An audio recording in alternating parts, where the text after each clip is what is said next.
É bastante notável pensar que dois dos maiores filósofos da história caminharam pela Terra ao mesmo tempo. Isso mesmo, Sêneca e Jesus nasceram no ano 4 a.C. Além disso, viveram vidas que foram quase paralelas, apesar de estarem separados por suas respectivas regiões de residência, culturas e posições sociais. Além disso, ambos foram mencionados por Cornélio Tácito, e o irmão de Sêneca até mesmo aparece brevemente na Bíblia. Não é incrível? No final das contas, Sêneca e Jesus Cristo tiveram fins semelhantes. Ambos foram mortos pela tirania abrangente de um imperador e continuaram a viver muito depois de suas mortes. A Bíblia nos diz que Jesus ressuscitou dos mortos após 3 dias. Sêneca não teve. No entanto, por meio de suas palavras, ensinamentos e escritos, ambos parecem tão vivos para nós como seriam para as pessoas de sua época. O que é fascinante é o quanto seus ensinamentos têm em comum. Vamos explorar isso com mais detalhes no vídeo, mas consideremos um pequeno exemplo. Você olha para os defeitos dos outros quando você mesmo está coberto de feridas. Jesus disse: "Por que você olha para o cisco no olho do seu irmão e não presta atenção à trave no seu próprio olho?" Claro, se pensarmos como cristãos, não compararemos Sêneca a Jesus Cristo. E não faremos isso porque Sêneca era obviamente apenas um homem, imperfeito e contraditório, enquanto Jesus, dependendo de sua crença, era tanto um homem quanto o Deus. Mas o que podemos dizer é que ambos viveram vidas magníficas, deixando muitos ensinamentos para nós seguir, considerar e questionar. Neste vídeo, exploraremos as semelhanças entre o estoicismo e o cristianismo. Fique à vontade para assistir a este vídeo mais de uma vez para uma experiência melhor. Estoicismo e a disseminação do cristianismo. Podemos começar dizendo que a mensagem profética inicial de Jesus receberia a assistência do apóstolo Paulo e seus sucessores, que buscaram aprimorar os ensinamentos de Jesus para um público mais amplo. Nascido apenas alguns anos após Jesus, o apóstolo Paulo era um judeu farisaico que estava imerso nos ensinamentos filosóficos dos estoicos. Paulo nasceu em Tarso, Cilícia, o local de nascimento de pensadores históricos como Crisipo e Atenodoro. Portanto, à medida que Paulo viajava pelo Mediterrâneo desenvolvendo sua mensagem, ele estava constantemente envolvido em diálogos com os atenienses. Disseram: "Podemos saber qual é essa nova doutrina que você está apresentando? Você está trazendo algumas ideias estranhas aos nossos ouvidos, e gostaríamos de saber o que elas significam." Este trecho pode ser encontrado no livro de Atos, capítulo 17, versículos 19 e 20. Em resposta, Paulo apresentou cuidadosamente uma verdade sólida após a outra, passo a passo, desenvolvendo um argumento lógico, persuasivo e convincente. Paulo não concluiu seu discurso porque, quando ouviram falar da ressurreição dos mortos, alguns deles zombaram, mas outros disseram: "Queremos ouvir você novamente sobre esse assunto." Naquele momento, Paulo deixou o conselho. Algumas pessoas se tornaram seguidoras de Paulo e acreditaram nele. Entre elas estava Dionísio, um membro do tribunal de Areópago, e também uma mulher chamada Dâmaris, e várias outras pessoas. Nesse famoso discurso que ficou conhecido como o Discurso no Monte Mars, Paulo elogia sua audiência por sua religiosidade. Enquanto repreende sua devoção a deuses, ele apela a um único Deus criador que fez tudo ao nosso redor e tem poder sobre o céu e a terra, dando vida, respiração e tudo mais aos mortais. Ele acrescenta que esse Deus que buscamos não está longe de cada um de nós, pois nele vivemos, nos movemos e existimos, pois também somos sua descendência. Atualmente, há uma placa de bronze no Monte Mars, comemorando esse evento e contendo esse discurso do apóstolo Paulo.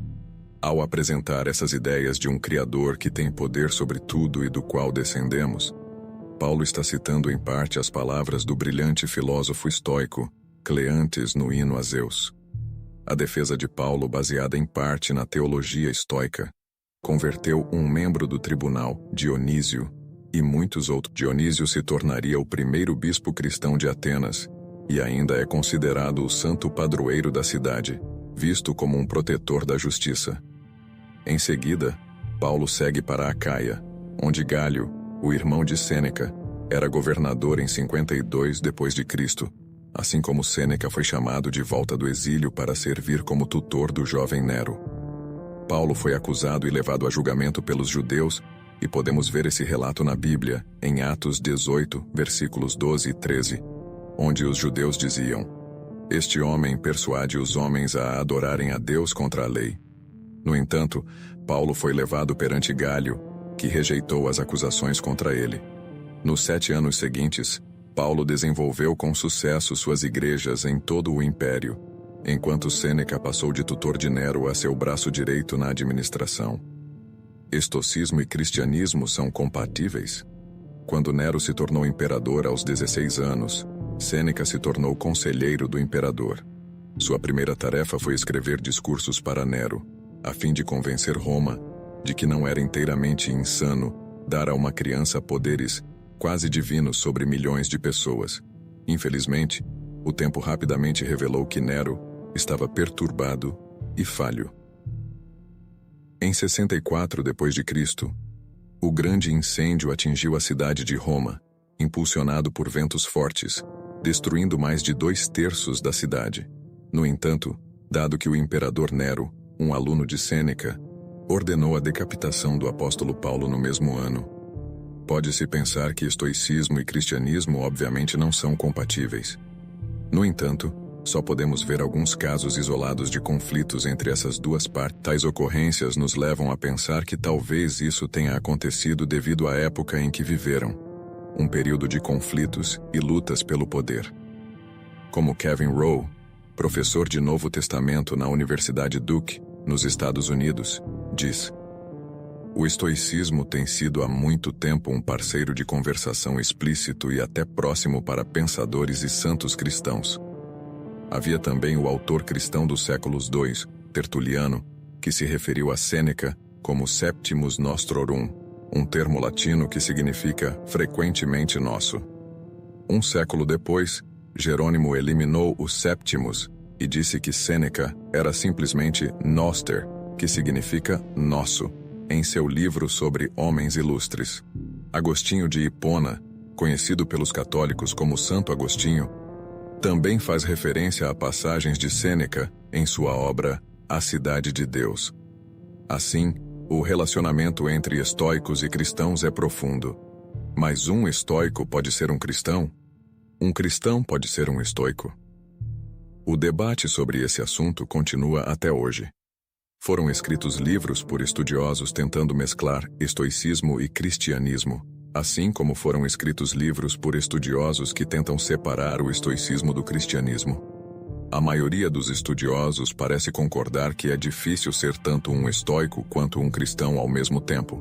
Mas também concordam que um cristão pode se tornar um cristão melhor ao ler os estoicos.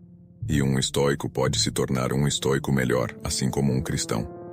Por exemplo, Joseph Dodson, professor associado de estudos bíblicos que escreveu vários volumes sobre as conexões entre Sêneca e Paulo, cita a frase de Sêneca sobre como devemos buscar a sabedoria de todas as escolas filosóficas. O professor Dodson nos diz: "Quanto a mim, acredito que Jesus Cristo é o caminho, a verdade. Admito que sou cético de que alguém possa ser tanto estoico quanto cristão ao mesmo tempo, se levamos a sério suas crenças centrais. No entanto, posso afirmar com confiança que Deus usou o que descobri nos estoicos para me tornar uma pessoa melhor e um cristão melhor." Além disso, Evan Voss, doutor em psicologia clínica e autor do livro O Alpendre e a Cruz, Sabedoria Estoica, Antiga para a Vida Cristã Moderna, concorda em grande parte com as ideias do professor Dodson. Ele também disse: "Percebi que ao pesquisar para escrever meu livro, os discursos livres de Nossa ecoaram em meus ouvidos pela primeira vez, e fiquei surpreso com o quanto suas opiniões sobre questões como casamento, família, aborto e até contracepção se alinhavam com o ensinamento cristão moderno. Não pretendo transformar os estoicos antigos em cristãos, Eu acredito que os estoicos oferecem lições valiosas para todas as pessoas de fé cristã, outras religiões e não crentes. As semelhanças entre o estoicismo e o cristianismo, tão únicas quanto as circunstâncias individuais de Jesus, Sêneca, Paulo, Rústicos e Justino Mártir, são notáveis. Em última análise, o estoicismo e o cristianismo têm mais em comum do que podemos imaginar. Nas obras tanto dos estoicos quanto dos cristãos, encontramos lições semelhantes sobre contentamento. Aprendi a me contentar, qualquer que seja a situação. Sei o que é passar necessidade, e sei o que é ter em abundância. Aprendi o segredo de viver contente em toda e qualquer situação, se bem alimentado, se com fome, se em fartura, se em escassez. É a atitude, não a circunstância, que deve ser avaliada. Sobre amar o próximo. Escolha como guia alguém que você admirará em maneira de vida e em rosto, como um padrão real, pois devemos ter alguém após o qual possamos modelar nosso caráter. Sobre disciplina. Não ter disciplina parece agradável no momento, mas é doloroso mais tarde.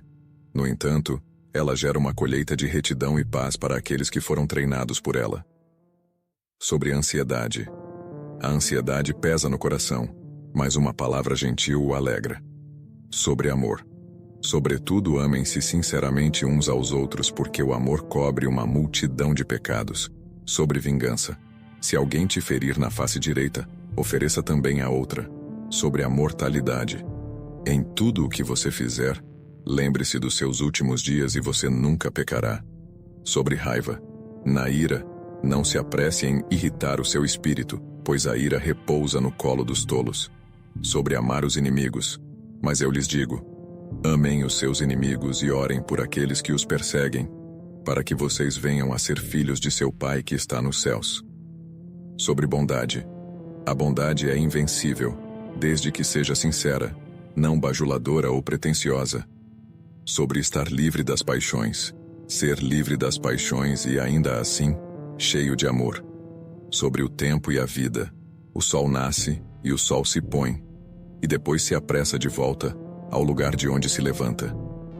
As semelhanças entre essas filosofias e ensinamentos são impressionantes e podem servir como fonte de inspiração para todas as pessoas, independentemente de sua fé ou crenças. Sejam eles estoicos, cristãos ou de outras crenças, todos compartilhamos as mesmas experiências humanas de amor, luta, crescimento e busca de sabedoria. Obrigado por assistir até o fim. Não se esqueça de curtir o vídeo, comentar e se inscrever no canal para mais vídeos inspiradores como este. Cuide-se e até a próxima vez.